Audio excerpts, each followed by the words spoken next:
God save the king!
Amis internautes, bonsoir.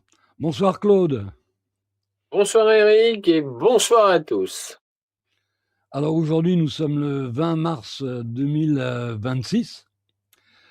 Le monde est en folie, si j'ose dire, et on a demandé à Thierry de venir éclairer nos lanternes, essayer de nous rendre un peu d'optimisme, parce que franchement, ces 15 derniers jours ont été pénibles à vivre, en plus, je veux dire, du génocide à Gaza, qu'aucun de nous ne peut oublier. Alors, si tu veux bien, on va recevoir tout de suite Thierry. Allons-y. Bonsoir Thierry. Bonsoir. Bonsoir Thierry. Thierry, on est content de te voir et on est content de t'entendre parce qu'évidemment, on a besoin de voir clair. J'ai posé une question la semaine dernière, ou il y a 15 jours, à notre ami commun Jean-Michel Bernochet. Je lui ai demandé est-ce qu'il était envisageable que les États-Unis puissent essuyer une défaite militaire dans cette agression contre l'Iran. Alors, je te dirai plus tard ce qu'a été sa réponse, mais je suis curieux d'entendre la tienne parce que il me semble avoir compris à travers ce que j'ai lu sur Réseau Voltaire que tu n'exclus pas cette possibilité. Oui, en tout cas, je pense que c'est déjà une défaite militaire, mais je ne pense pas qu'ils vont la reconnaître comme telle. De toute manière, ils n'ont pas reconnu ce qui leur est arrivé au Vietnam ou ce qui leur est arrivé en Afghanistan. Voilà. Alors, en Afghanistan, c'est très récent. Oui. Tout le monde a bien compris que c'est une défaite militaire. Et je ne vois pas comment ils arriveraient à gagner face à l'Iran. Mais alors, comment tu expliques cette prétention extrême, cette arrogance du président Trump qui déclare à qui veut l'entendre que la victoire est éclatante, même Pete Hegseth, le ministre de la guerre, s'en prend aux médias en disant, en leur reprochant le fait de ne pas reconnaître les victoires américaines sur le terrain. Non, alors, plusieurs choses. D'abord, la totalité des présidents des États-Unis se sont comportés comme ça. Chaque fois qu'ils perdaient, ils disent qu'ils gagnent. Bon, ça c'est une première remarque. La deuxième, c'est comment mesure-t-il qu'il a gagné? Bon, si les États-Unis se comportent toujours comme une puissance de destruction, oui, ils ont gagné, ils ont détruit, ils ont tué énormément. Mais c'est pas ça une victoire militaire. Bon, donc pour toi, les Américains sont en train d'essuyer une défaite. Est-ce que j'ai bien compris? Je dis ça dépend ce qu'on appelle une défaite ou une victoire. Moi, ce que j'explique, c'est que les Iraniens n'ont pas perdu. Contrairement à ce que disent les États-Unis, les Iraniens n'ont pas perdu. Et Et d'ailleurs, si les Iraniens n'ont pas perdu, est-ce que les Américains ont gagné? si vous considérez que vous avez gagné au nombre de gens que vous avez tués et au nombre d'immeubles que vous avez détruits, vous pouvez considérer que les États-Unis ont une victoire éclatante. Mais ils vont en mourir de cette victoire. Alors, Vous savez, justement, Alors là, ça. un exemple. Non, oui, je vais oui, me faire comprendre. Oui, vas-y. voilà. C'est ce que j'allais demander. Ouais. Napoléon a gagné la campagne de Russie. Mais quand on explique ce qu'est la Bérésina, il a perdu. Oui. Voilà. Et c'est ce qui est en train d'arriver aux États-Unis. Oui, ils vont dire qu'ils ont atteint leur cible, mais ça va leur coûter tellement cher qu'ils vont devoir reconnaître leur défaite. Claude, tu voulais dire quelque chose? Non, mais c'était la question que je voulais poser. Effectivement, Thierry a fini d'expliquer. Donc, oui, parce que. Bon, par contre, aux Mais alors, États-Unis. si, Ah, alors, donc, vas-y. j'ai une question. Il est Vas-y. question. J'ai une question. Il est question pour Trump et l'état-major militaire d'envoyer des troupes terrestres. Au suicide, hein? Alors là, j'ai le grand point d'interrogation. Est-ce que oui, non, Écoutez, il est impossible, vis-à-vis de son opinion publique intérieure, qu'il envoie des troupes en Iran. C'est d'autant plus impossible que ce que l'on voit comme effet de ces bombardements, c'est que avant ces bombardements, toute la jeunesse iranienne était pour les États-Unis. Et aujourd'hui, il n'a plus de soutien en Iran. Donc s'il envoie des troupes au sol, elles devront affronter la résistance du peuple iranien. Ça, c'est la première remarque. La deuxième remarque, c'est qu'en fait, la seule chose qu'ils envisagent, c'est de venir soutenir différentes minorités qui se soulèveraient contre la majorité perse. Et ils ont déjà armé la minorité kurde contre le reste de l'Iran. Alors ça, c'est tout à fait possible qu'ils envoient des mercenaires kurdes comme ils l'ont fait en Syrie. Là, ils pourraient le faire contre le pouvoir iranien. Mais ce n'est pas ce qu'on entend d'habitude par envoyer des troupes au sol. Ah oui, d'accord, oui. Ça serait encore des proxys, quoi. C'est-à-dire, c'est les mercenaires kurdes et ça serait pas l'armée, la marine, les marines américains, quoi. Oui, ça serait réellement des proxys. Et il faut bien comprendre que les États-Unis emploient ce terme à tort et à travers depuis des années. Or, pour être clair, il n'y a plus de proxy de l'Iran depuis que Qassem Soleimani a éduqué les anciens proxys iraniens pour qu'ils soient indépendants. Aujourd'hui, ils sont indépendants. Donc, il n'y a plus de proxy iraniens. Mais il pourrait y avoir des proxys des États-Unis. D'accord. Alors, en ce moment, pardon, tu voulais rajouter. Vas-y, Eric. Je suis de près les débats aux États-Unis. Et il y a un point qui fait débat, évidemment, c'est que beaucoup de gens considèrent que cette guerre a été voulue et déclenchée par Israël et pratiquement imposée de force aux États-Unis.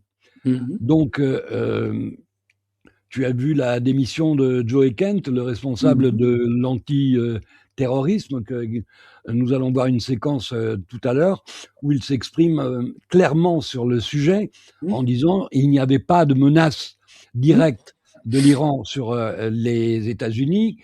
au fond, nous avons été entraînés dans cette guerre par Israël. Mais est-ce que les Américains ont été entraînés ou est-ce que Netanyahou avait déjà convaincu Trump de s'engager dans cette guerre illégale et immorale? Alors, je ne sonde pas les reins et les cœurs, hein. Bon. Mais ce que je sais, et ce que j'ai dit dès le premier jour, c'est que les États-Unis ont été entraînés dans cette bataille qu'ils ne souhaitaient pas. Ça, c'est très clair. Les États-Unis ne sont intervenus dans cette guerre que lorsque, au bout d'une heure, lorsque le guide de la Révolution a été assassiné. Il n'a pas été tué, il a été assassiné.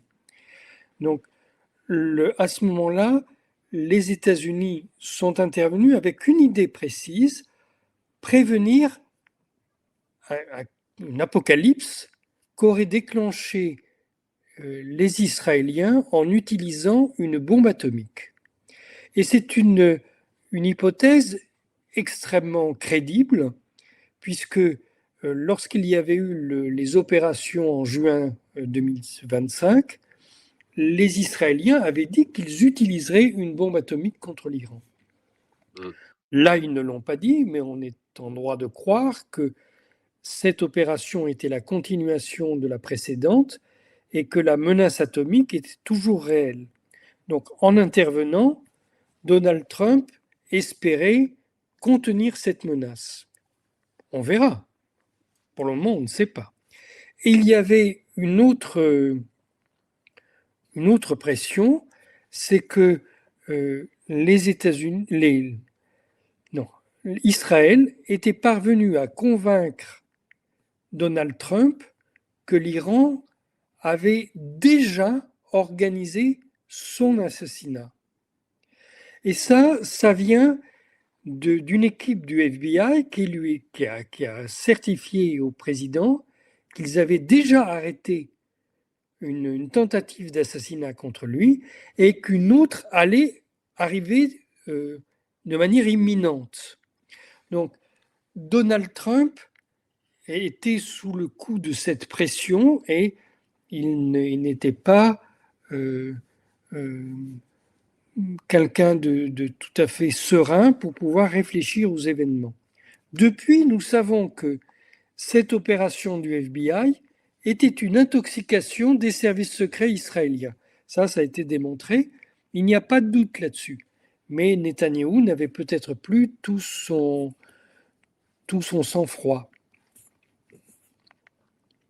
Est-ce que si cette opération se transforme en débâcle pour les Américains, est-ce que tu ne penses pas que les Américains vont rendre responsable et coupable Israël? Certainement, mais ils vont d'abord rendre responsable Donald Trump de ce qu'il a fait.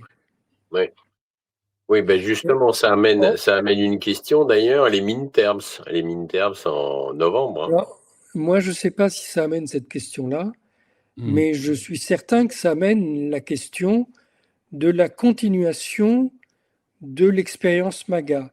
Puisqu'aujourd'hui, les uns après les autres, tous les grands dirigeants MAGA se retirent de leur soutien. Ils ne soutiennent plus Donald Trump. Tu as cité Joe Kent, mais il y en a bien d'autres. Et les seuls qui soutiennent Donald Trump sont ceux qui, en fait, soutiennent Israël et non pas Donald Trump. D'accord.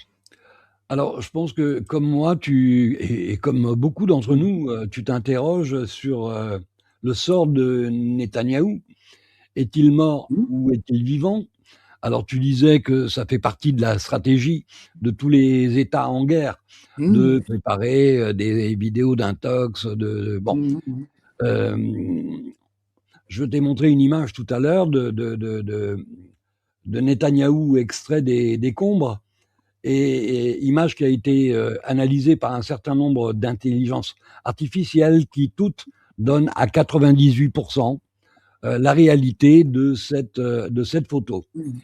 Et je t'ai montré tout à l'heure une courte séquence du bombardement. Si tu veux bien, on va la remontrer à nos amis internautes pour qu'ils puissent se forger eux-mêmes leur propre idée. Officials in which Israeli prime can be seen dying in an Iranian missile strike.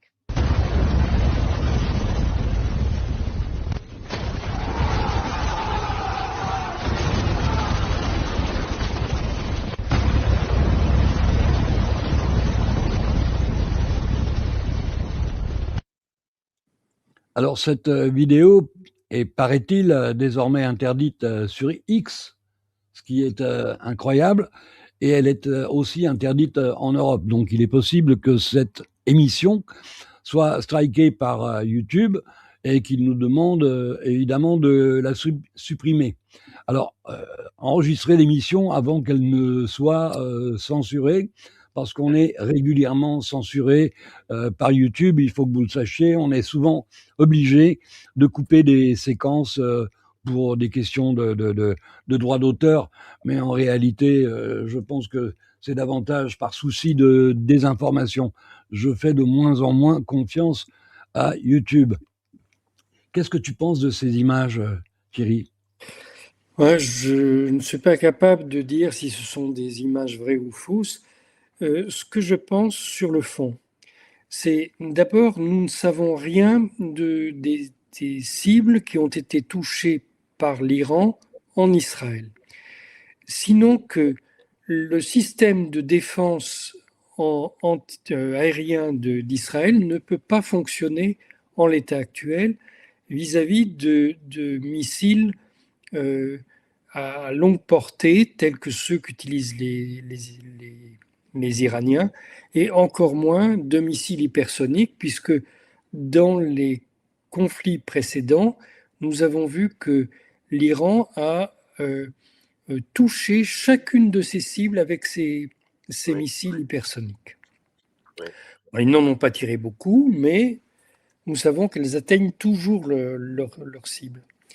Donc, ce que nous savons sur les cibles qui ont été visées par l'Iran, quand même, c'est que l'Iran dit avoir touché, par exemple, le quartier général de l'unité 8200, c'est-à-dire le service secret qui est chargé d'intercepter toutes les communications, tout ce qui est cybersécurité d'Israël. Ça, on pense que c'est détruit. Ils disent qu'ils ont touché l'état-major, probablement les images que nous avons vues là, mais nous n'en savons rien. Ils indiquent plusieurs cibles comme ça qu'ils ont réellement détruites. Et l'État d'Israël a décidé que toute information qui serait diffusée en Israël ou hors d'Israël sur ce sujet serait violemment sanctionnée. Actuellement, en Israël, personne n'est en droit, dans aucune télévision, dans aucune radio, dans aucun quotidien, sur aucun site internet, de dire ce qui se passe dans ce pays. Mais nous savons qu'il y a des bombardements extrêmement durs qui ont également touché Israël. Il n'y a pas de bombardement uniquement en Iran. Oui, il y a eu d'ailleurs la gare, je crois, la gare ferroviaire, la principale gare ferroviaire de Tel Aviv, qui a été touchée, ce qui va poser un énorme problème à Israël, vu que quand même c'est un petit pays. Et si déjà les chemins de fer sont atteints, ça va devenir un peu plus compliqué pour acheminer les soldats, etc., etc. Et alors, j'ai une autre réflexion sur les images que tu as montrées. Encore une fois, je ne sais pas si elles sont vraies, mais envisageons qu'elles soient vraies, ça aurait pour conséquence de nous conduire à penser que l'état-major israélien poursuit la volonté de Benyamin Netanyahou. C'est-à-dire, ça nous amène à penser que, si c'est exact, les généraux israéliens sont aussi fanatiques que M. Netanyahou. Malheureusement. C'est ce que disait Abby Martin, la journaliste américaine, Elle disait que c'est pas seulement le gouvernement ou Netanyahou, c'est toute la société israélienne qui est malade du suprémacisme. Thierry, je voudrais te faire écouter une déclaration de Jeffrey Sachs, tu sais qui il est. Sa parole est importante, elle pèse dans le débat public, et j'aimerais, elle dure 3 minutes, un peu plus de 3 minutes, mais il dit des choses importantes, et j'aimerais connaître ta réaction après ça. Are out of control because the Middle East is ablaze. Not only the Gulf is ablaze, that means Iran and the neighboring countries, including Bahrain, Oman, Saudi Arabia, United Arab Emirates. But because of Netanyahu and Trump and past American presidents, wars are raging actually from Libya across Africa, including Sudan and Somalia. They're raging in Lebanon. Of course, a genocide continues in Gaza. Slaughter continues in the West Bank. There's war in Syria. There is a continued war in Iraq and Yemen. And now there's the carpet bombing by the United States of Iran. So we have the Middle East ablaze.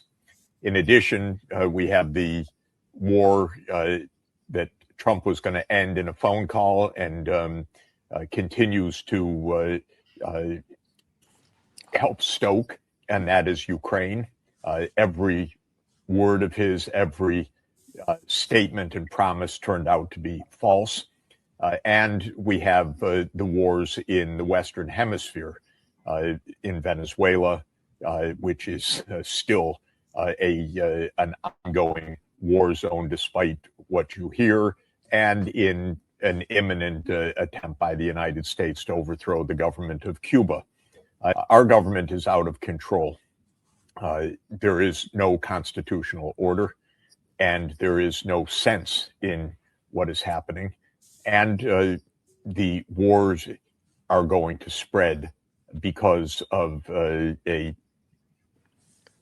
absolutely deranged president, an out of control CIA and military, and absolutely crazy allies of the United States, starting with Israel, which is certainly the greatest rogue state on the whole planet.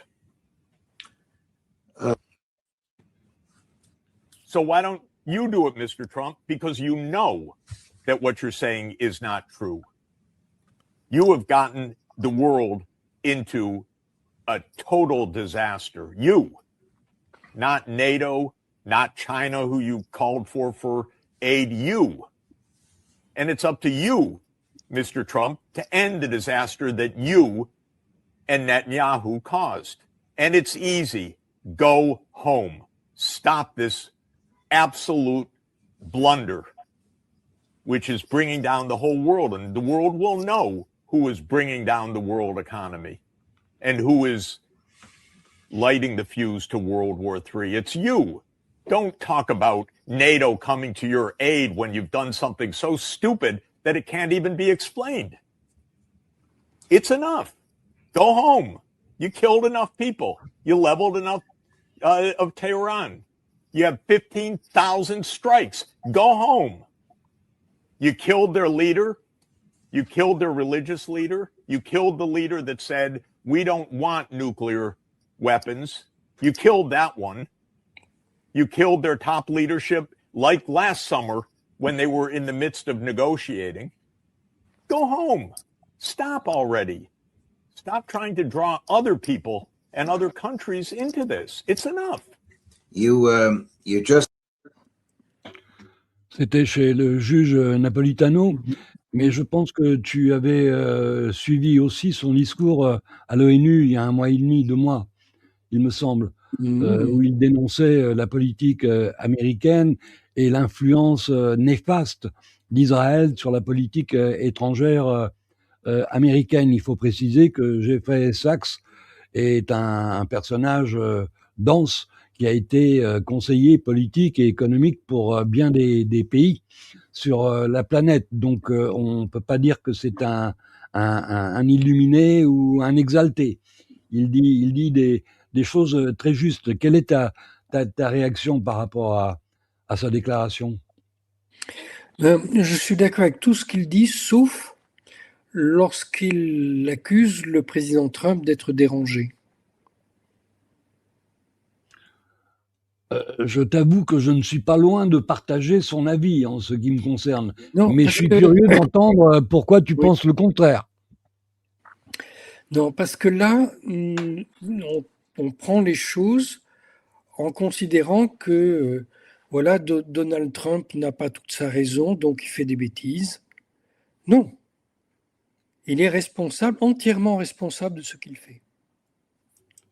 En tout cas, il est un peu mégalomane, il a une haute Ouais, ça- opinion de lui-même, il est très orgueilleux, il est très sensible à la flatterie, et tu constates que, en commençant par Mais Mark Rutte, je n'interprète pas ça comme ça. Je pense que c'est quelqu'un qui a un très gros, comment dire, un très gros complexe d'infériorité et qui a besoin de mettre une mise en scène invraisemblable à sa propre gloire pour se rassurer. Donc quand il a des gens autour de lui, il leur demande de lui lécher les pieds, de lui dire qu'il est le plus beau, tout ça. Mais je pense que c'est juste une manière pour lui de se défendre. Maintenant, je ne pense pas qu'il soit cinglé du tout. Je pense qu'au contraire, il a montré que quand il s'occupait de ses affaires, eh bien, il s'en occupe très bien. Il arrive à gagner beaucoup d'argent, puisque c'est ça qui l'intéresse.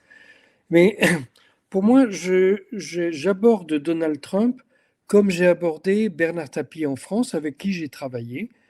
Mais Bernard Tapie n'a pas commis les erreurs de Donald Trump, mais Bernard Tapie, un jour, nous a laissé tomber. Il a fait un accord avec Nicolas Sarkozy et il a laissé tomber ceux qui travaillaient pour lui. Là, je pense que ce qui se passe, c'est que Donald Trump n'a pas laissé tomber son camp. Donald Trump s'est rallié à ses donateurs. Il s'est rallié à Netanyahou et aux sionistes révisionnistes. Mais ça, c'était à la fois prévisible auparavant, mais en même temps, c'est une surprise que ça ait lieu de cette manière. Voilà. Et je pense qu'il est totalement responsable de ce qu'il fait. Bah, de toute façon, Thierry, on est toujours responsable de ce qu'on fait. Hein.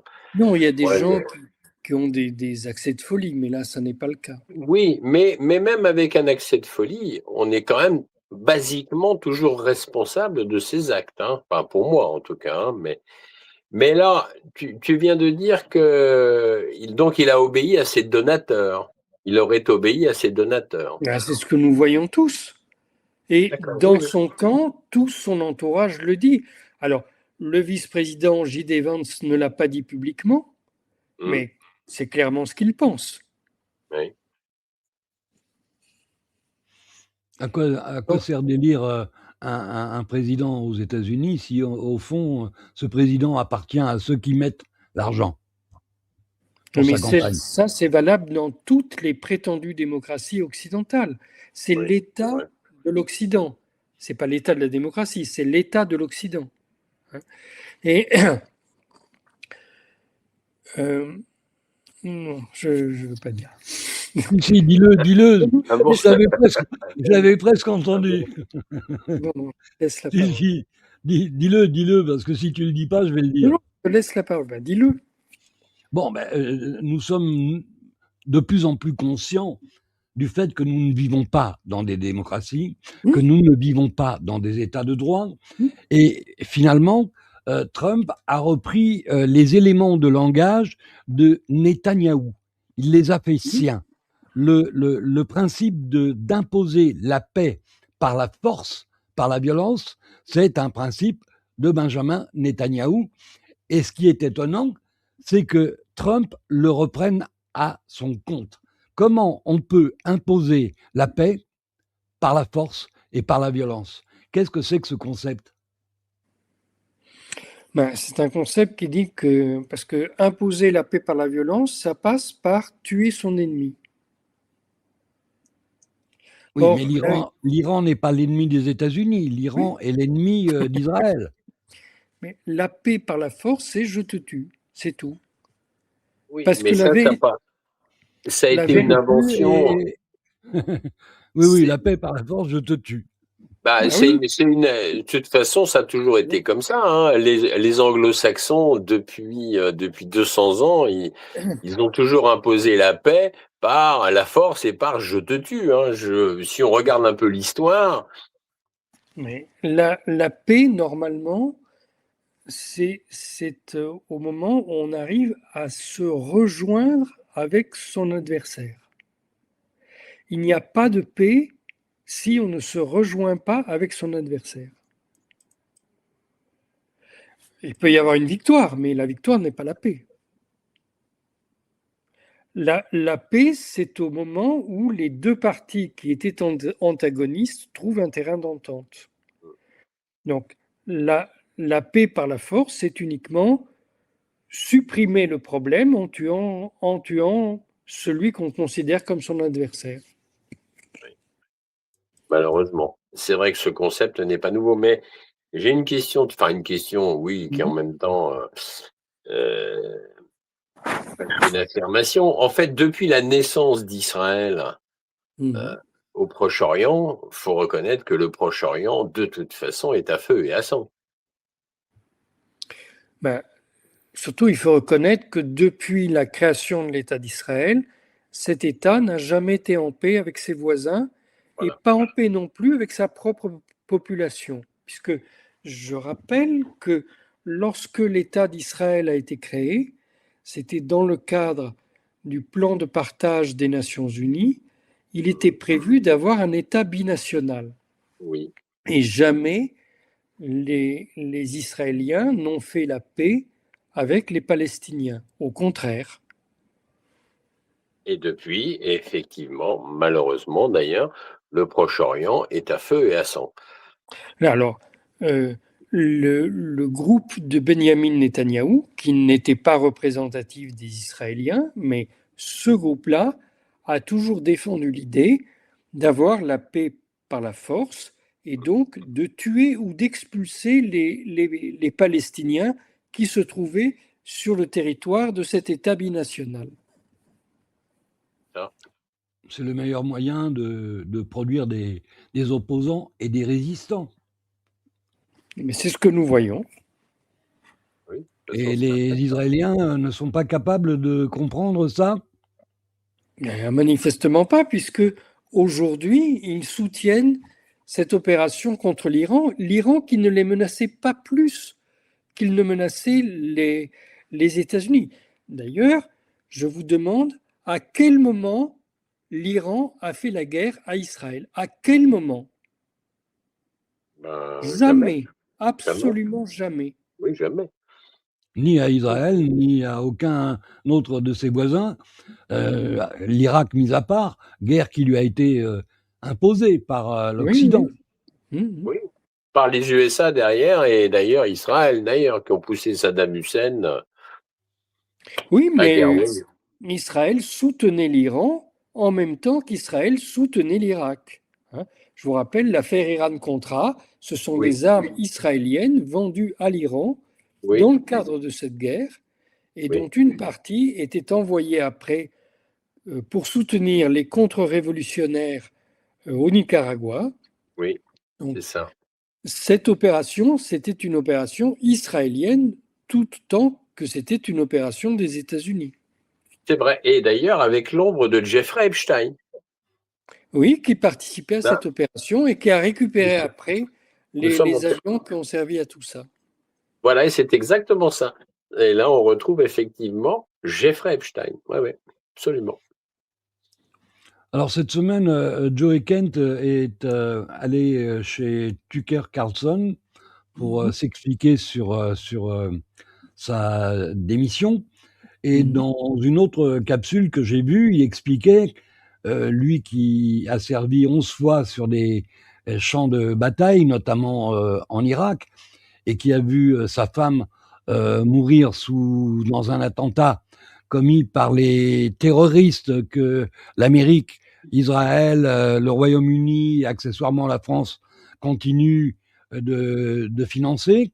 Et il expliquait que il n'était pas question d'embarquer les États-Unis dans une période de 20 ans de massacre, comme ils l'ont été engagés depuis 20 ans avec la guerre en Irak, dont il dit que ça a été une tromperie monumentale. Une tromperie monumentale de la part d'Israël vis-à-vis de son meilleur allié américain. Oui, mais la guerre en Irak, elle a été justifiée en Occident par les mensonges du président Bush. Là, le président Trump n'a pas menti. Il n'a pas inventé de raison d'attaquer l'Iran. Il n'a aucune raison. Ben si, il se plaint que l'Iran pourrait détenir l'arme nucléaire dans une semaine, mais ça fait 40 ans qu'on entend ça. Non. C'est ses proches, les gens qu'il a nommés aux principaux postes où ils étaient capables d'avoir une opinion là-dessus, ont tous dit qu'il n'y a pas d'armes nucléaires en Iran. Et Bon. l'Agence internationale de l'énergie atomique a confirmé qu'il n'y a pas de programme nucléaire militaire en Iran. Tout ça, nous le savons. Maintenant, Donald Trump a pris l'initiative d'avaliser l'assassinat du guide de la Révolution, qui était la seule personne faisant le barrage pour qu'il n'y ait pas d'armes nucléaires en Iran. Donald Trump rend possible, là où ça ne l'était pas, il rend possible que maintenant il y ait une arme nucléaire en Iran. Oui, c'est vrai. C'est tout à fait vrai, oui. C'est paradoxal qu'un pays qui a utilisé 2 fois la bombe atomique et un pays du Moyen-Orient qui détient l'arme nucléaire s'autorise pour eux tout ce qu'ils interdisent aux autres. Est-ce que politiquement, moralement, c'est acceptable? Non, mais ça, que moralement, ça soit inacceptable, c'est absolument évident. Que politiquement, ça soit inacceptable, ça, c'est à nous de faire de la politique. Ça n'existe pas en soi. Chacun d'entre nous peut réagir à cette chose-là. Oui, bien sûr. Mais de toute façon, est-ce que le but non avoué aussi de Donald Trump, par rapport à l'Iran, c'est aussi, de essayer de balayer donc le guide suprême, donc le gouvernement en place, pour mieux accaparer d'un point de vue économique les réserves pétrolières et gazières, donc les réserves et l'économie iranienne, et d'imposer donc petit à petit des sociétés occidentales. Alors là aussi, tout est fait à l'envers. Parce que le problème des États-Unis, ça n'est pas de posséder le pétrole ou le gaz iranien. Le problème des États-Unis, c'est de maintenir le dollar à son niveau en asseyant le dollar sur le marché des hydrocarbures. Vous savez que les États-Unis produisent eux-mêmes leur pétrole et leur gaz. Ils n'ont pas besoin du pétrole et du gaz des autres aujourd'hui. Là, la théorie de Jimmy Carter est dépassée aujourd'hui. Par contre, ils n'ont plus de production intérieure importante, hormis des armes, mais ils ne produisent plus de réfrigérateurs ou même d'automobiles ou des choses comme ça. Ça se casse la figure complètement. De même même les avions civils, le Airbus se casse complètement la figure. Ils ne produisent que des choses militaires. Et donc, le dollar n'est pas appuyé sur le PIB des États-Unis. Sans ça, il coulerait complètement. Le dollar est appuyé sur le marché des hydrocarbures. Il faut donc que la vente de gaz et de pétrole soit opérée en dollars, quel que soit le pays qui vend ce gaz ou ce pétrole.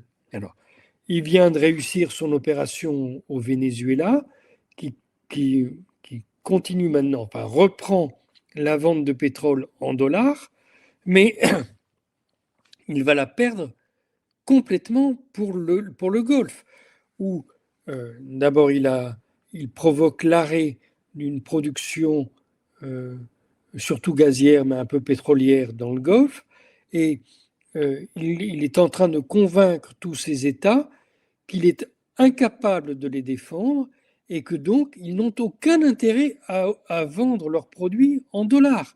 Pourquoi ne le vendent-ils pas dans leur propre monnaie? Oui, tout à fait. Tout à fait. On sent bien d'ailleurs que les pays du Golfe ont de moins en moins envie de continuer à faire allégeance donc aux USA.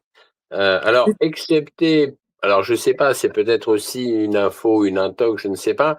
J'ai vu passer que l'Arabie Saoudite pourrait entrer en guerre contre l'Iran. Alors, d'abord, nous savons que avant cette guerre, l'Arabie Saoudite avait plusieurs fois pris contact avec Donald Trump pour lui dire si vous attaquez l'Iran, nous n'y verrons pas d'obstacle. D'accord. Donc, ça, c'est le seul pays qui ait encouragé les États-Unis à cette guerre en dehors d'Israël. Aujourd'hui, l'Arabie Saoudite est durement touchée par la réplique iranienne. Absolument. Et ils sont touchés non seulement pour ce qui est du pétrole qu'ils font descendre par le Golfe, mais aussi de celui qu'ils amènent en mer Rouge. Mhm. Donc, l'Arabie Saoudite repense sa position sur le sujet, de même qu'elle repense sa position face à Israël. L'Arabie Saoudite, c'était un allié militaire d'Israël. Alors, il ne partageait pas le point de vue israélien sur la Palestine, mais l'Arabie Saoudite a mené une guerre au Yémen avec des armes israéliennes. Mm. Donc l'Arabie Saoudite aujourd'hui se rend compte qu'elle devrait prendre son indépendance vis-à-vis d'Israël et des États-Unis. Et tu penses qu'elle va le faire? Ça, je n'en sais rien. Hein. Mais Oui, je c'est constate impossible. que en Arabie Saoudite, un grand nombre de dirigeants pensent à ça. Bon, En tout cas, mais si l'Arabie Saoudite rentrait en guerre, ça serait quand même très mauvais pour l'Iran, vu que quand même il y a une force de frappe derrière, quoi. Parce que je sais plus, je pense que je crois que l'armée de l'Arabie Saoudite est quand même assez conséquente, hein, l'armement aussi d'ailleurs. Alors, ils ont des quantités d'armement absolument astronomiques, Mm. mais ils n'ont pas l'armée qui correspond à cet armement. Ils ont beaucoup moins de soldats que cet armement en exige pour être manié. Donc, ils pourraient mener une opération comme celle qu'ils ont menée au Yémen, mais le Yémen, c'est tout petit par l'endroit où ils se battaient par rapport à l'Iran, qui est un pays gigantesque. Mm. Et d'ailleurs, le Yémen est toujours en place, hein, Et le effectivement. Yémen est toujours en place, oui. Et d'ailleurs, pour en arriver au Yémen, donc à Ansar Allah, j'ai vu passer qu'hier, je crois, qu'ils vont se ranger, ils se rangent aux côtés de l'Iran. Hein. Alors, Ansar Allah, depuis le premier jour, défend la position iranienne, mais Ansar Allah n'est pas entré en guerre. Non, mais ils l'ont pas laissé entendre hier ou avant-hier ou si. On verra Oui, quand ils vont le faire. Mais pour le moment, ils ne l'ont pas fait. d'accord. Bah, ils l'ont fait pour la Palestine, ils vont pas se gêner pour l'Iran. Mais, si vous êtes responsable des Yéménites, vous vous occupez d'abord des gens dont vous êtes responsable. Hein. Et après, vous venez aider vos amis. Mais simplement, si vous avez la possibilité de les aider en plus de traiter votre pays. Donc, je ne sais pas si l'Ansar Allah a aujourd'hui la possibilité de faire les deux en même temps. Oui, c'est peut-être un peu compliqué. Le problème, c'est que leur sort à tous est lié. Si l'Iran perd cette guerre, je ne donne pas cher du futur du Yémen. Je ne donne pas cher du Koweït. Je ne donne pas cher de Bahreïn et du Qatar. C'est le raisonnement que tient le Hezbollah qui dit qu'il doit attaquer Israël parce qu'Israël attaque l'Iran et qu'il sera détruit une fois que l'Iran sera détruit. Bien sûr. Alors, je ne sais pas si tu as... Moi, je ne les supporte plus. Hein. Les dirigeants occidentaux ne sont pas crédibles à mes yeux. On sait tous par qui ils sont manipulés, par qui ils sont financés, par qui ils sont mis en place. Et leurs déclarations, aussi bien, par exemple, les déclarations de Jean-Noël Barrot que de Macron, sont à se taper la tête par terre. Parce que on inverse la réalité. En fait, on occulte la raison, la source du problème, et on accuse l'Iran de se défendre. Une Tout chose comme très... la France accuse le Hezbollah de s'être joint à l'Iran et d'avoir commencé à bombarder le nord d'Israël. Mais on oublie de dire que les soldats israéliens sont déjà au sud Liban et qu'ils ont fait évacuer près d'1 million de Libanais sous les bombes. Que doit faire le Hezbollah? Une chose très importante. En Europe, il n'y a aucune information sur le droit international. Personne ne sait ce que c'est que le droit international et personne ne sait si les États-Unis et l'Israël avaient le droit d'attaquer l'Iran ou si l'Iran avait le droit de riposter comme il le fait et de tirer sur ses voisins. Or, le droit international est très clair là-dessus. Il y a depuis 15 jours un échange de lettres très important au Conseil de sécurité. Et si on se réfère à ces documents, on doit admettre que, premièrement, Israël et les États-Unis n'avaient pas le droit d'attaquer l'Iran. Ils se sont engagés par écrit, auparavant, à respecter la souveraineté de l'Iran qu'ils n'ont pas respectée et sans avoir d'arguments corrects pour pouvoir l'attaquer. Ça, c'est très clair. Le deuxième point, c'est que si je me réfère à la Charte des Nations Unies et aux explications qui ont été faites de cette charte par la suite par les Nations Unies. Parce que vous savez que quand on a fait la Charte des Nations Unies, on a écrit sur un texte très court pour expliquer comment ça devait fonctionner par la suite, mais le texte est tellement court que beaucoup de passages sont difficiles à interpréter. Et donc, par la suite, les Nations Unies ont réuni des commissions et ont précisé les différents points de la charte. En 1974, les Nations Unies ont adopté à l'unanimité sans vote, un texte sur la définition de l'agression.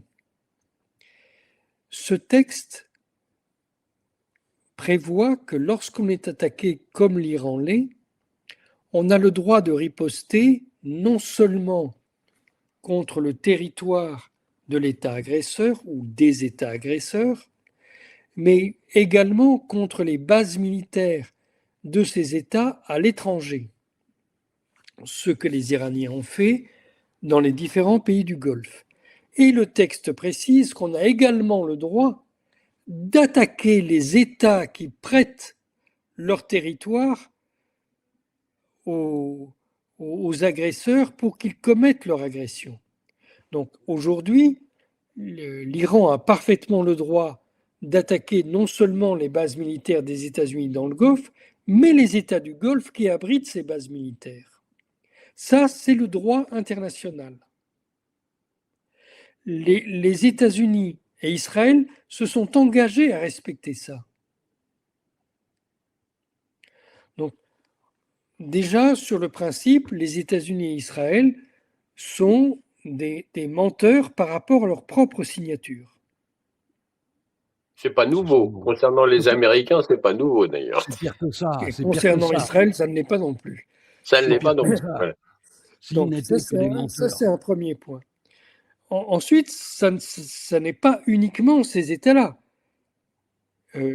L'Iran, par exemple, aurait le droit aujourd'hui d'attaquer l'Allemagne, puisque les bombardiers qui attaquent l'Iran partent d'Allemagne. Ah oui.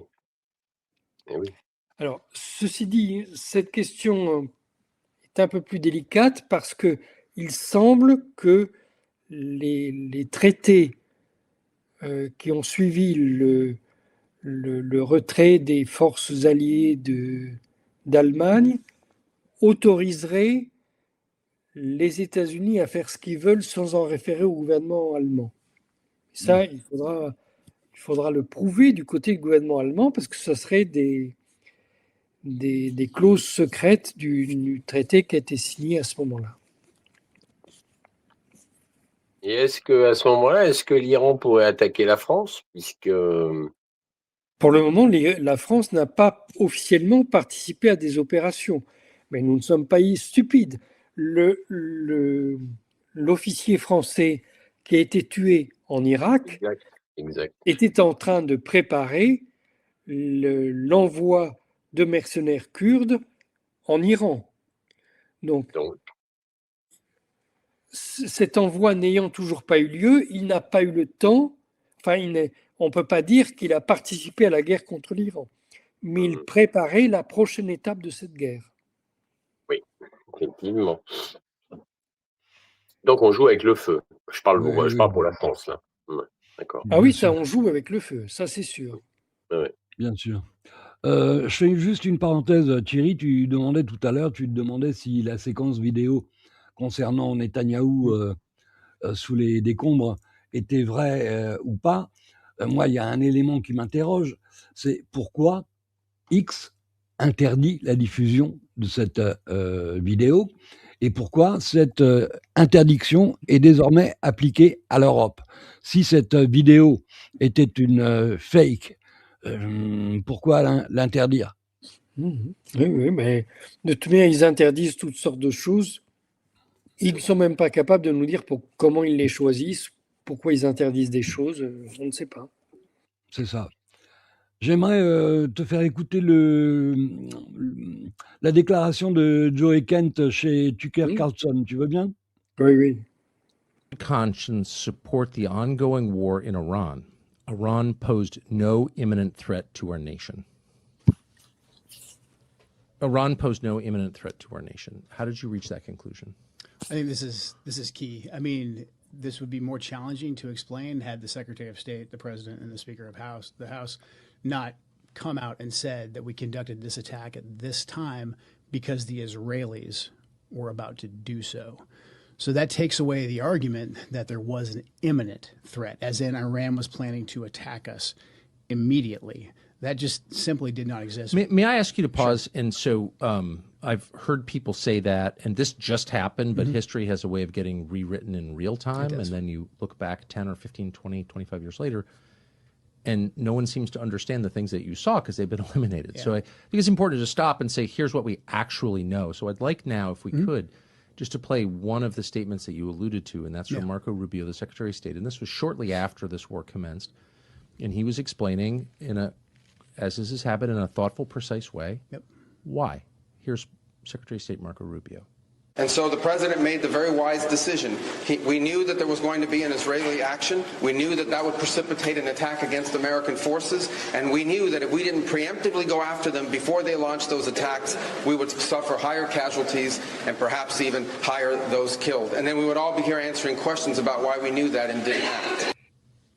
Okay, so that is his almost contemporaneous explanation, and it's not offhand. He reasons it out. He explains there's a logic chain there, and he says, we knew not that Iran was going to attack. He did not say that. Right. He said we knew that Israel was going to attack Iran, and in retaliation for those attacks by Israel against Iran, Iran might attack American forces.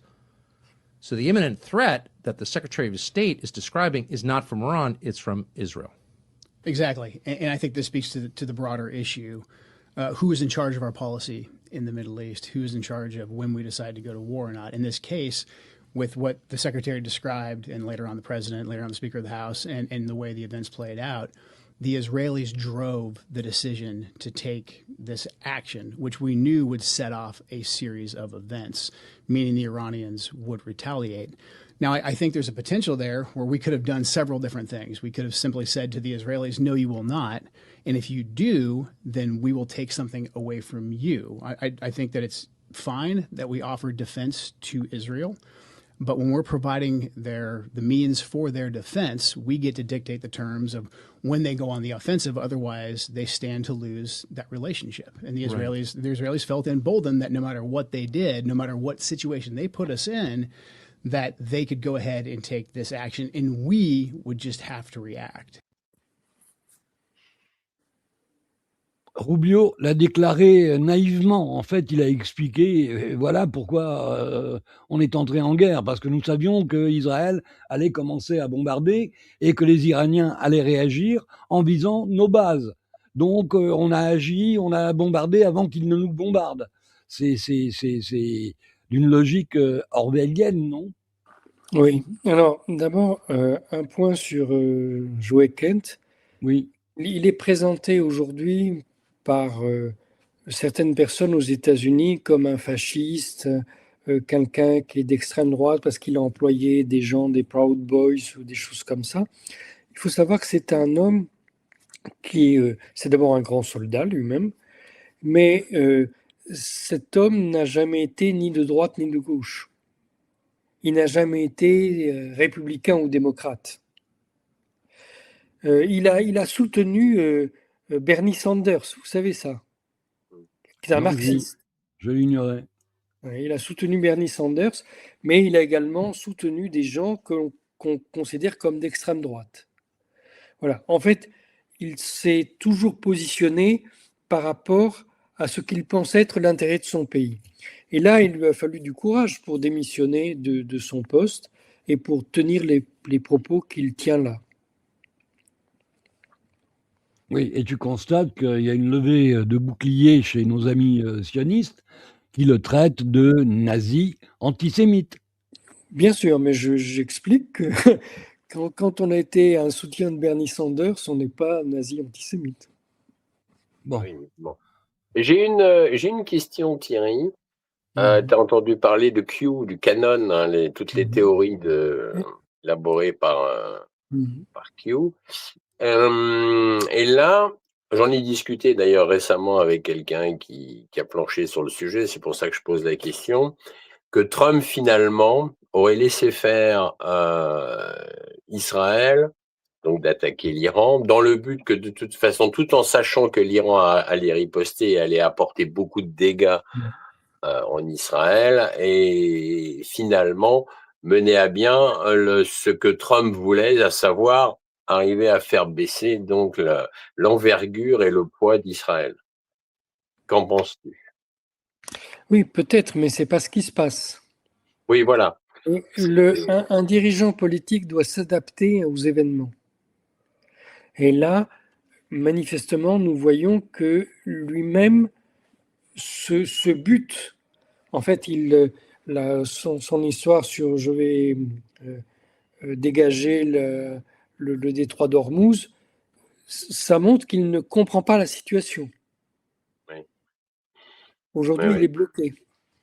Oui, ça veut dire que le billard à 3 bandes ou à 4 bandes, là, il aurait échoué. D'accord, ok, oui. Peut-être a-t-il pensé ça au début, hein, c'est tout à fait possible. Mais... Oui, c'est la question que je me posais. Je me suis dit, bon, je n'y crois pas une minute, Claude. Je n'y crois pas. Non, mais j'ai pas dit que je n'y croyais. Je me suis posé, avec quelques personnes, on se pose la question. Il faut toujours se poser la question. On peut pas. On doit avoir des hypothèses. On peut avoir des hypothèses.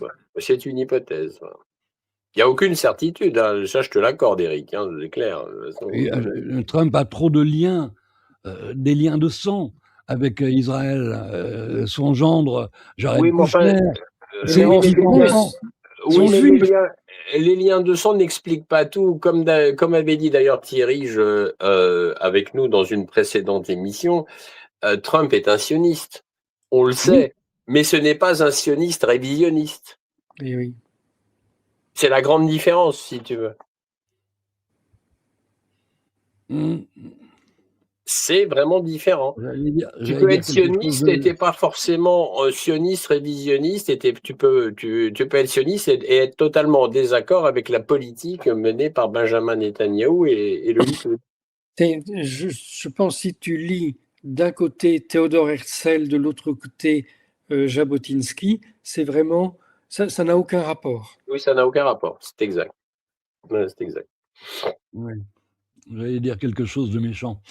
Non, mais tu as le droit de n'aimer aucun des deux, hein, mais ce que j'explique, c'est que c'est deux pensées différentes. Oui, c'est deux pensées différentes. C'est vrai que oui, non, mais je suis d'accord là-dessus, parce que j'ai lu un peu les deux et je reconnais que ça se ressemble pas. Alors, comme on disait, aux États-Unis, évidemment, cette guerre en Iran fait débat.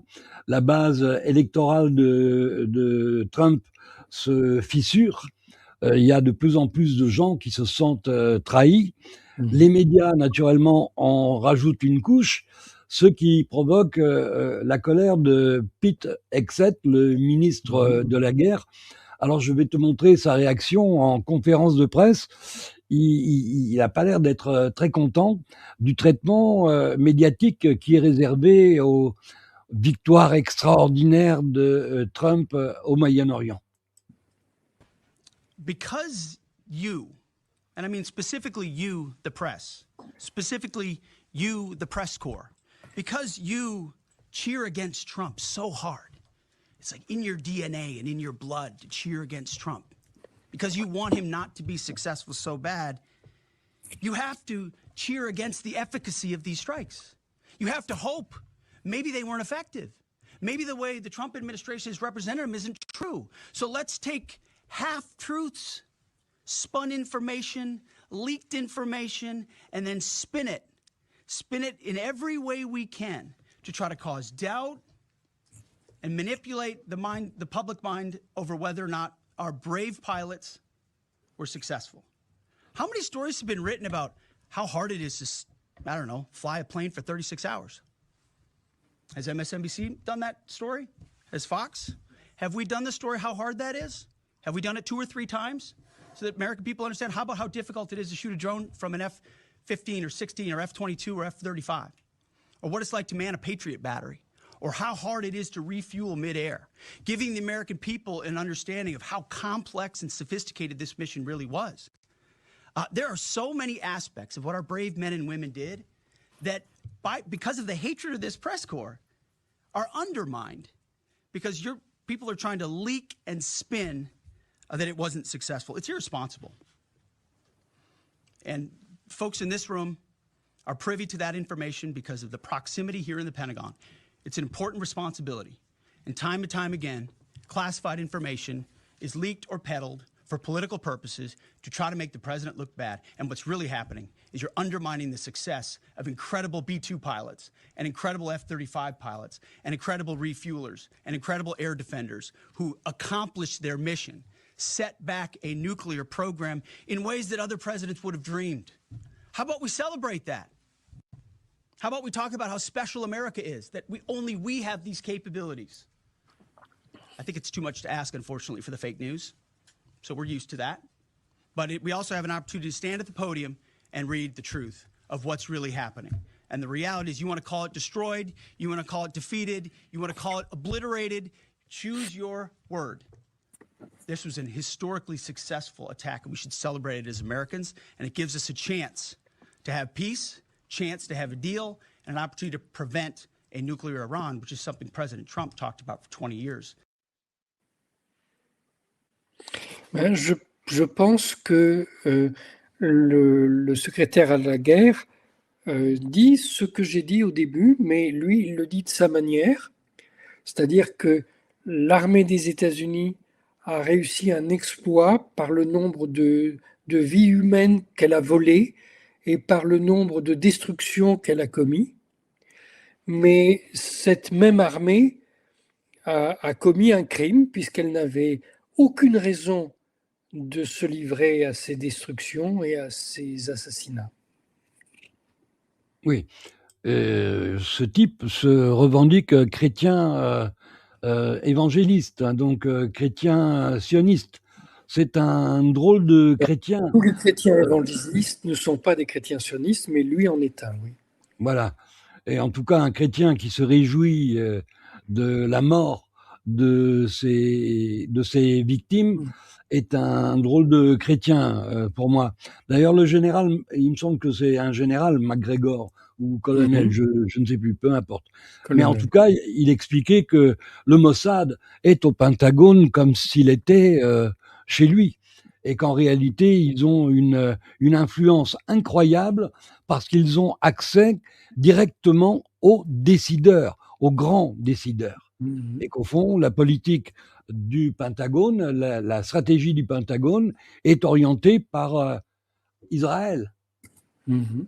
Alors, si Israël contrôle le Congrès, si Israël contrôle le Pentagone, si ils sont cul et chemise avec la CIA, puisque la CIA et le Mossad sont les deux seuls services secrets au monde qui collaborent directement l'un avec l'autre, hein. Les Américains ne collaborent pas de la même manière avec les autres services étrangers.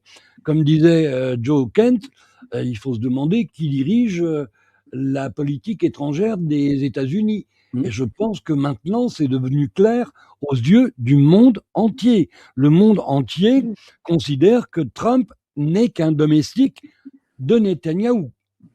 Oui, je pense quand même qu'il y a une évolution.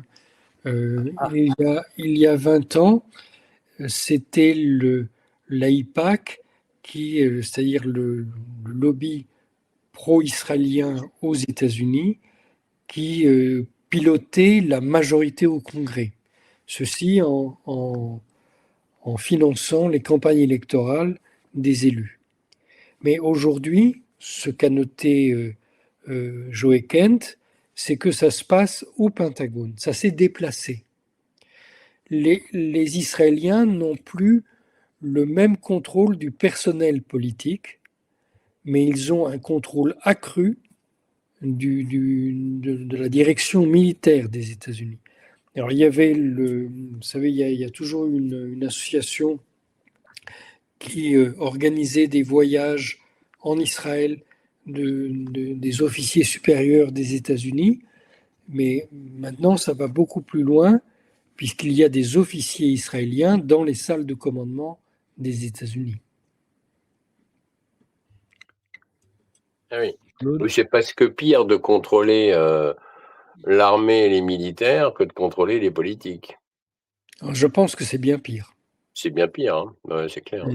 Il me semble que Roland Dumas avait fait une déclaration qui allait dans le même sens au sujet du Mossad, présent dans les services secrets français. Il me disait de mémoire, il me semble, que les gens du Mossad manipulaient les services secrets à leur guise. Et ceci expliquerait un certain nombre d'événements dramatiques qui se sont produits en France. Oui, mais là, il ne s'agit pas de manipulation. Il s'agit qu'il y a des officiers israéliens dans les salles de commandement. On ne parle plus de manipuler des gens. Simplement, ils sont là, c'est eux qui commandent. Et ce commandement n'obéit plus au pouvoir civil. Il obéit à ces officiers qui sont là en salle de commandement avec eux. C'est beaucoup plus grave. Oui, c'est très inquiétant. C'est très inquiétant, c'est même effrayant quand tu sais ce qui remplit la tête de ces gens. Parce qu'au fond, disons la vérité, il y a combien de peuples sur la Terre qui rêvent de diriger le monde et de dominer l'humanité et de faire de l'humanité une masse d'esclaves? Nous devons être conscients qu'en France, à l'état-major interarmes, il y a des officiers des États-Unis, pas d'Israël, mais des États-Unis, à l'état-major interarmes.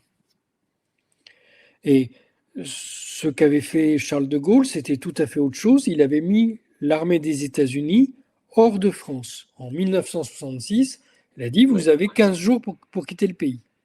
Voilà.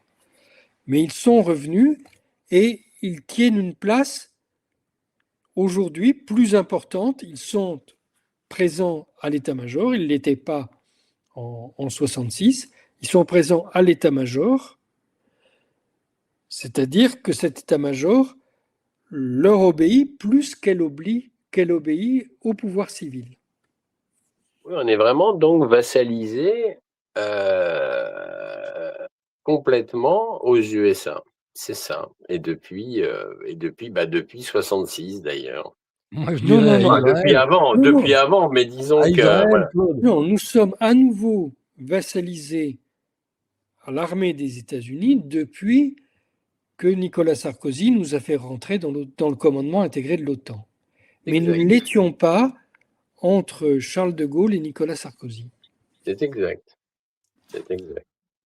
Alors j'aimerais vous montrer quelques images des grands succès américains à Téhéran.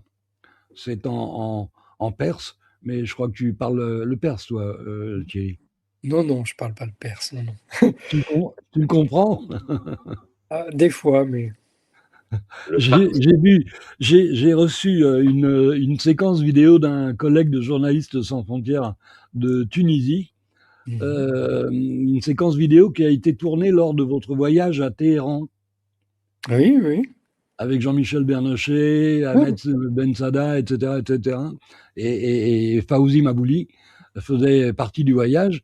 Il a d'ailleurs payé de 8 mois ou 9 mois de prison son séjour à Téhéran. Je veux vous montrer ces images de Téhéran. این کوچه کاملا مسکونی هست و عزیزانی که گیر افتاده بودن دارن توسط عوامل امدادی خارج میشن. جستجو ادامه داره. امیدواریم که شهیدی نداشته باشیم. ماشینی که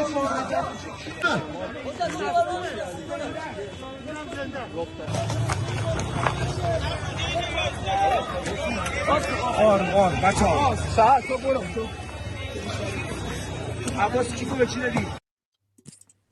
C'est la continuité de Gaza. Merci Nadine de préciser que McGregor était colonel. Que t'inspirent ces images?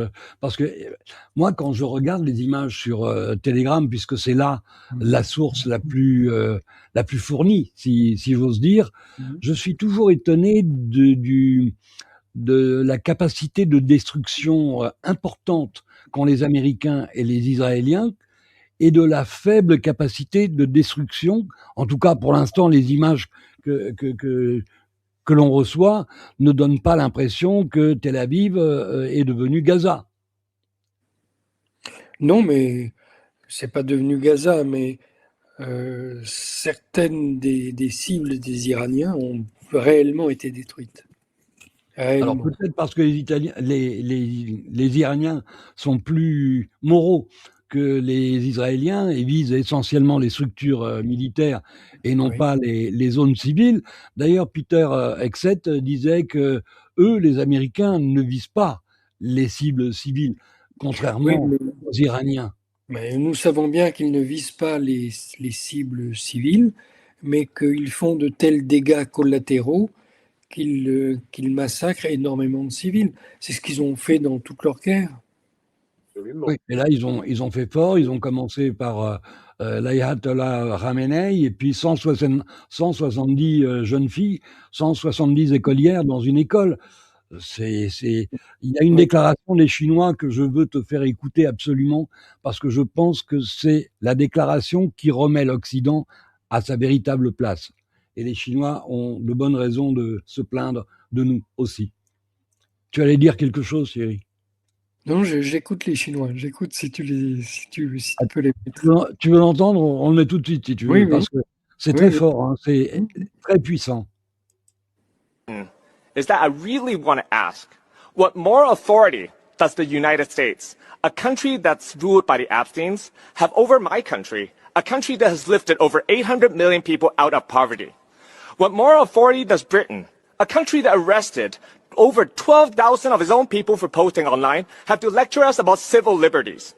And what moral authority do NATO countries that preach human rights in this very chamber while turning a blind eye on the Zionist genocide in Gaza have to tell us what justice looks like? We will not be silenced by nations that treat human rights as bargaining chips, a tool of foreign policy. We will not accept lectures from governments that use human rights as weapons while their own hands are stained with the blood of Palestinians and Iranians they choose to forget.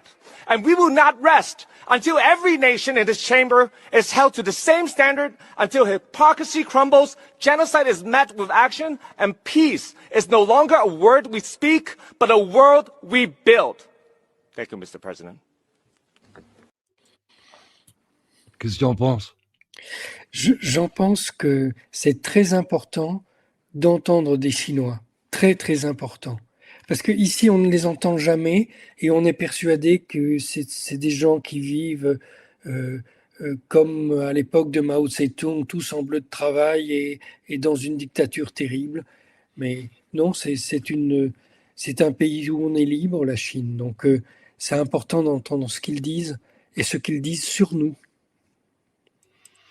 Oui, et puis je trouve un peu paradoxal que dans un pays comme le nôtre, où on a arrêté cette année 800 personnes pour avoir soutenu les victimes de Gaza, pour avoir dénoncé le génocide, bizarrement en France désormais, tu peux soutenir le génocide, même l'encourager, en toute impunité, mais si tu le dénonces, tu es considéré comme un suppôt ou un supporter du terrorisme. C'est quand même paradoxal. Et ça relève effectivement de l'hypocrisie française.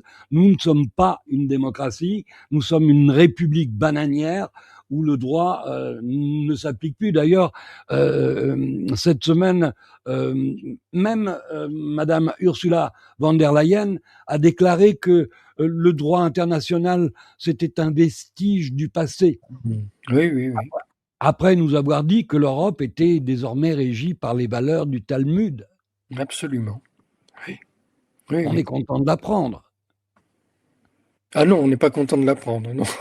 Non, mais c'est ironique. En plus de savoir qu'à Bruxelles, nos amis juifs ont un parlement qui leur appartient, où ils sont seuls à être représentés, sans qu'aucun d'entre nous n'ait jamais été ni sollicité, ni informé de ça.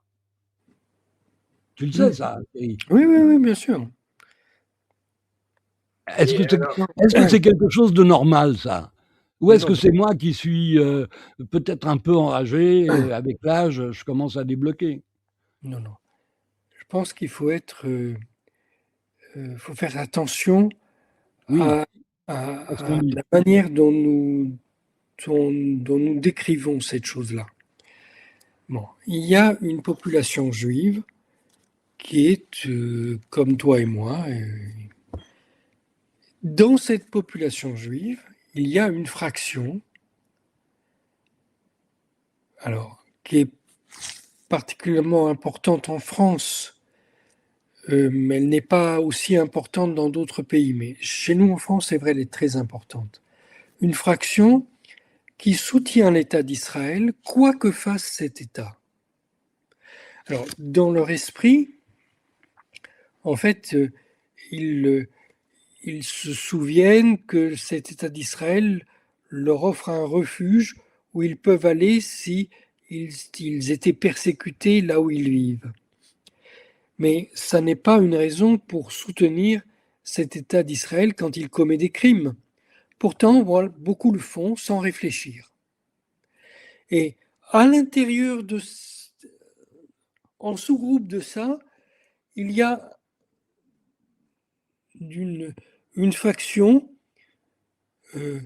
sioniste révisionniste qui a tenté d'utiliser cette C'était ironique, Ismaïla. Pardon, excuse-moi, Thierry. Quand je parle de nos amis juifs, c'est ironique. Oui, mais je dis, il y a un sous-groupe qui, à un moment, a été gouverné par les juifs de M. Zelensky, qui a tenté de mobiliser cette diaspora en soutien aux sionistes révisionnistes en Ukraine contre la Russie, contre le peuple russe, pas la Russie de Vladimir Poutine, puisqu'ils s'en prennent à Dostoïevski qui n'a aucun rapport avec Vladimir Poutine. Donc, ces gens-là ont un objectif, créer un empire juif, c'est pas moi qui le dis, hein, c'est eux. Un objectif, créer un empire juif, et pour ça, ils ont créé d'abord un parlement juif à Bruxelles. Mais je pense que beaucoup de gens dans la diaspora considèrent ce parlement comme une mauvaise plaisanterie. Oui, une mauvaise plaisanterie qui a le mérite d'exister et d'influencer la politique de l'Union européenne. C'est un peu comme les 60 députés franco-israéliens présents à l'Assemblée, 60, d'après Meir Habib, qui, même s'ils ne le reconnaissent pas, ils ne vont pas le dire ouvertement, nous constituons un groupe de pression sur nos collègues de manière à ce qu'ils restent toujours dans les clous. Parce que s'ils ne restent pas dans les clous, on va leur faire comprendre qu'on va ameuter les médias, qui sont nos amis et qui appartiennent à nos amis, et on va détruire leur carrière politique. Meir Habib n'est pas un sioniste, c'est un sioniste révisionniste. Et donc, il ne faut pas rendre... Dieu reconnaîtra les siens. Pardon. Non, c'est pas tuez-les tous et Dieu reconnaîtra les siens, pas du tout. Ce sont des groupes complètement différents et ce sont des groupes qui longtemps se sont fait une guerre terrible. Ils se sont battus entre eux, ces gens-là. Alors aujourd'hui, ils ne se battent plus. Et oui, les sionistes révisionnistes ont gagné idéologiquement la partie et nous voyons qu'ils sont en train de gagner militairement cette partie. Mais on ne doit pas se satisfaire de ça. Oui, mais dans une capsule d'un alerteur américain, Jimmy Dory, un Israélien disait que plus de 80% de la population israélienne soutient les bombardements contre l'Iran, comme ils ont soutenu les bombardements contre Gaza. Oui, mais il faut se rendre compte que l'État d'Israël n'est pas, depuis longtemps, n'est plus du tout un État démocratique, et qu'en Israël, la presse est totalement contrôlée par la censure militaire, que, je disais tout à l'heure, on n'a pas le droit d'expliquer les dégâts que les bombardements iraniens peuvent faire en Israël. Et ces gens-là n'ont même pas conscience du génocide que leur armée a perpétré à Gaza. Donc, c'est ça. Quand vous êtes borgne de cette manière, oui, vous soutenez Netanyahou, mais ça ne veut rien dire si vous êtes borgne. Mais je suis totalement en accord avec ça, parce que c'est l'immense pouvoir qu'on a tendance quelquefois à minimiser, l'immense pouvoir des médias mainstream propagandistes. C'est-à-dire qu'il n'y a qu'un son de cloche. Mais c'est pas seulement le fait d'avoir des médias propagandistes. Nous avons ici en France des médias qui font de la propagande. Mais c'est autre chose. Il n'y a pas en France de censure militaire. En Israël, c'est omniprésent. Tous les jours, des articles sont interdits. Et la presse n'a pas même le droit d'expliquer à ses lecteurs que ces articles ont été interdits. En France, quand il y avait une censure militaire pendant la guerre d'Algérie, les journaux étaient imprimés avec des trous en blanc. Et tout le monde comprenait que ça voulait dire qu'un article avait été supprimé. Ça n'est pas même possible en Israël. D'accord, donc c'est vraiment une dictature vraiment militaire et policière en Israël. Ça veut dire que le peuple israélien ne peut pas avoir accès à de À véritables une information informations. correcte. Ils ne savent pas ce qui se passe. Donc, on Je en vous a. signale qu'il y a un autre État qui fait ça. C'est le Royaume-Uni. Au Royaume-Uni, il y a une censure militaire qui est très active. Ah, ça, je savais pas. Ça, je savais pas. Ah oui, d'accord. Même aujourd'hui? 12 000 arrestations au Royaume-Uni Bien depuis sûr. 2023 Oui. pour, contre les gens qui ont protesté contre le génocide de Gaza. 12 Non, mais ça, 000 au niveau 12 000 des arrestations, personnes. je savais, mais je savais pas que c'était militaire. Enfin, que c'était effectivement. Bien sûr, c'est une censure. Au moment où il y a eu les attentats de l'IRA, la censure militaire était omniprésente. Ah oui, Mais c'est vrai qu'il y a eu l'IRA, ouais. Bon. Mais maintenant, elle existe toujours. Et par exemple, pratiquement aucun Britannique ne sait que les dirigeants militaires israéliens se rendaient régulièrement à l'état-major à Londres pour coordonner les actions militaires des États-Unis et celles d'Israël pour commettre le génocide à Gaza. Personne ne le sait au Royaume-Uni. Pourtant, ça a été publié sur Internet, mais jamais par des organes d'information officiels. Ce qui explique alors finalement le lavage de cerveau quotidien de tout un peuple et de tout un tas de peuples d'ailleurs. Ce qui explique aussi en partie malheureusement qu'une majorité de la population n'arrive pas à réfléchir correctement à partir du moment où ils n'ont pas les informations correctes. Donc ils sont dans cette espèce de machine à laver, de brainstorming. Voilà, c'est ça. C'est ça. Alors, je voudrais, avant de conclure, parce qu'on est à 1h26 d'émission, et je voudrais qu'on ne dépasse pas trop 1h30. Scott Ritter, que je suis régulièrement, qui est pas loin de faire la même analyse que toi, Thierry. Alors, son intervention dure 8 minutes. Je ne vais pas vous infliger les 8 minutes, mais les 3 premières minutes, avant de terminer par une séquence lunaire, où on demande à des députés européens, en leur montrant une carte, où est l'Iran. Oui, l'Iran, oui, ça j'avais vu. On est gouverné non seulement par des psychopathes, mais le pire, c'est qu'ils sont parfaitement ignorants. Et c'est peut-être parce qu'ils sont parfaitement ignorants qu'ils acceptent de faire ce qu'ils font. Scott Ritter, pour commencer. Cette stratégie de la part des Iraniens. Parce qu'ils ont commencé par... Enfin, c'est pas seulement ça. Il y a aussi eu la frappe de drones iraniennes contre un entrepôt de munitions américain en Irak. Comment perçois-tu la manière dont l'Iran agit ici? Ils ne s'en prennent pas seulement à Israël.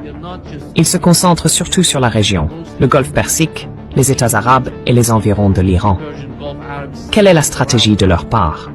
Je pense que la stratégie de l'Iran consiste à expulser définitivement les États-Unis du Moyen-Orient. Ils attaquent des installations militaires, des sites diplomatiques, des centres de renseignement, ainsi que les pays qui les accueillent. Je pense donc que l'Iran est en train de créer les conditions d'une fin de conflit éventuelle, c'est-à-dire que l'Iran cessera ses attaques lorsque ces pays auront chassé les États-Unis de leur territoire. Oui. Et aujourd'hui, j'ai parlé avec Leif Marouf, qui est à Beyrouth. Il a dit que le Hezbollah attaque Israël et qu'il a l'impression qu'il n'y a pas de système de défense aérienne, que tout ce qu'ils envoient pénètre en Israël sans aucun problème. Quelle est votre compréhension de la situation et comment voyez-vous les intercepteurs en Israël en ce moment? Eh bien, je veux dire, ce que nous vivons en ce moment est la continuation de la guerre de 12 jours. Nous savons qu'à la fin de cette guerre, ni Israël, ni les États-Unis, ni les deux agissant ensemble, n'avaient trouvé de solution à la menace des missiles balistiques iraniens. Et cela se manifeste aujourd'hui, alors que les Iraniens lancent des attaques qui pénètrent les défenses et infligent de graves dommages aux Israéliens. Nous voyons maintenant le Hezbollah s'impliquer dans ce conflit. J'ignore les détails concernant l'armement utilisé par le Hezbollah ou son niveau de sophistication. Il est très difficile de faire une évaluation, si ce n'est pour souligner que des roquettes du Hezbollah tombent sur le sol israélien, ce qui implique que les Israéliens ne parviennent pas à se défendre efficacement contre la menace du Hezbollah. J'ai hâte de voir ce qui se passera lorsque Israël entrera dans la mêlée et commencera à tirer ses missiles et ses drones. Je pense que nous assistons à un conflit où des hypothèses ont été faites sur l'efficacité de la défense aérienne, et elles se sont révélées fausses. Cela va nécessiter un réajustement continu des opérations, des plans de guerre, de la part d'Israël, des États-Unis et de leurs alliés arabes du Golfe. L'Iran, en revanche, continue simplement à faire ce qu'il fait, une sorte d'action pré-planifiée de pression à large spectre exercée sur Israël, les États-Unis et la région arabe du Golfe. D'après ce que disent les Iraniens, les 2 systèmes THAAD ont été détruits. Les États-Unis acheminent maintenant un système de défense depuis la Corée du Sud. Alors, tout à l'heure, tu semblais douter du fait que Trump enverrait des troupes au sol. Oui. Et pourtant, c'est un sujet chaud. Il en est question régulièrement sur les médias américains. Ça sera la pire chose. Enfin, on peut, vous savez, quand on s'entête dans une mauvaise direction, on peut rendre les choses encore plus dangereuses. Et là, il est en train de perdre la guerre, mais il peut aussi perdre des hommes. Oui, mais est-ce que finalement ce ne serait pas une forme de sacrifice pour justifier ensuite un bombardement atomique? Non, je pense que les États-Unis ne veulent pas de bombardement atomique. Bon, alors, Israël, c'est autre chose. Là, c'est une autre logique. Oui. Mais c'est une logique plus dangereuse, presque. Ouais. Mais je ne pense pas que cette logique sectaire pourra être imposée aux États-Unis. Moi, je voudrais revenir sur un point, parce qu'on devrait s'arrêter là, mais je voudrais revenir sur un point en arrière, sur le passage des Chinois qui ont parlé. Oui. Il y a aujourd'hui personne ne le voit, mais une des conséquences de ce qui se passe au Moyen-Orient, c'est que la Chine, l'armée populaire de défense chinoise, a entièrement revu ses plans militaires en cas d'action des États-Unis provoquant la sécession de Taïwan. Je rappelle que Taïwan, c'est une région chinoise, que tout le monde est d'accord là-dessus, sauf quelques hommes politiques aux États-Unis, mais uniquement quand ils sont en dehors du pouvoir, parce que dès qu'ils sont au pouvoir, ils acceptent de dire que c'est une région chinoise. Et si les États-Unis provoquent un conflit en déclarant l'indépendance de Taïwan, là, la Chine a dit qu'elle interviendrait militairement. Mais elle vient de refaire ses plans d'attaque en considérant l'efficacité de la riposte iranienne. Donc elle a réorienté tous ses missiles, et s'il y avait une attaque des États-Unis, elle n'attaquerait pas les bases états-uniennes à Taïwan, elle attaquerait les 24 bases états-uniennes dans l'Asie-Pacifique. Donc ça, c'est complètement différent. Ça renverse tout ce qu'on a dit sur un conflit en Extrême-Orient. Et aujourd'hui, les États-Unis ne pourraient pas faire face à ça. Oui, parce que l'armée chinoise s'est considérablement développée. C'est considérablement développé, et les Chinois, leur premier atout, c'est d'être très nombreux, vous savez. Oui. Donc, s'il y a 24 bases militaires dans cette région, elles seraient détruites en quelques jours, mais vraiment détruites en quelques jours. Et le coup d'après, les États-Unis attaqueraient l'ensemble de la région. Donc, personne n'est prêt à jouer ce jeu-là. Heureusement, d'ailleurs. Bien, ben, c'est plutôt une bonne nouvelle.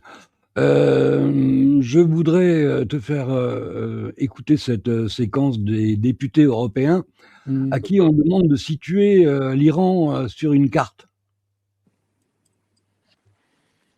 Oui. C'est désespérant.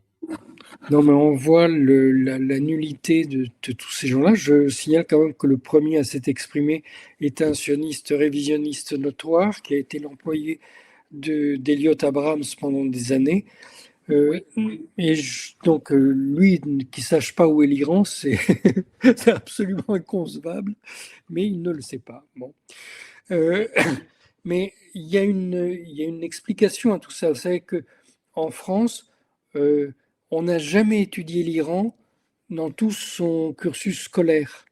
C'est un pays qui n'existe pas. La seule mention que nous en avons eue, ce sont les guerres médiques de la Grèce antique.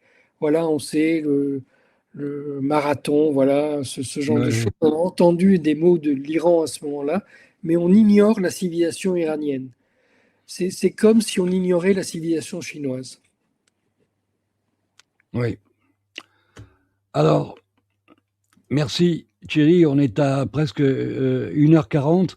J'aimerais te remontrer à nos amis internautes cette image validée par les intelligences artificielles qui affirment que ce n'est pas une fausse image et qu'elle est réelle. Donc, ceci expliquerait sans doute la mine défaite de Trump lorsqu'il a appris la nouvelle, la réaction bizarre de son ministre de l'économie qui a bu son entretien avec le New York Times, il me semble, interrompu par un appel de Trump qui lui demandait de venir tout de suite à son bureau. Et 2 heures après, quand il en est ressorti et qu'il a retrouvé le journaliste pour continuer l'interview, il avait l'air complètement déboussolé et presque incohérent, comme s'il venait d'apprendre une très très mauvaise nouvelle. Alors il y a beaucoup d'éléments qui nous laissent penser que Netanyahou n'est plus de ce monde. Tant que ce ne sera pas officiel, Claude et moi qui avons mis une bouteille de champagne au frais pour fêter l'événement, on est obligé d'attendre. Mais on est patient, on va attendre d'avoir confirmation de la disparition du pire criminel de notre époque. Et ce n'est pas moi qui vais le pleurer, je vous le certifie. Amis internautes, vous avez été extrêmement nombreux ce soir, près de 1800 en direct. C'est comme ça que chaque fois que tu viens, Thierry, nos amis internautes t'apprécient particulièrement et ils apprécient tes analyses éclairées. Nous aussi, en toute honnêteté, merci beaucoup d'avoir accepté notre invitation. On se donne rendez-vous le mois prochain, Thierry, comme d'habitude, comme on le fait depuis un moment pour notre plus grand plaisir. Merci à Sam Léo et à Caroline Ruby qui ont modéré le chat et à SSQ qui est arrivé un peu en retard, mais il était là quand même. Et puis moi, je vous donne rendez-vous demain soir avec mon collègue de Journalistes sans frontières, Fawzi Mabouli, celui qui était en voyage à Téhéran avec toi, avec qui on va commenter l'actualité du Moyen-Orient, mais vu du Maghreb, vu de Tunisie, d'Algérie, du Maroc. Ça va être intéressant et je pense que nous aurons Ahmed Ben Sada comme invité et le colonel Gomez, je crois. Je vous confirmerai ça demain. Merci infiniment Thierry, merci Claude. Merci Eric. Thierry, un grand merci d'être venu. Bon week-end et puis à demain. Merci. Bonsoir. Bonsoir.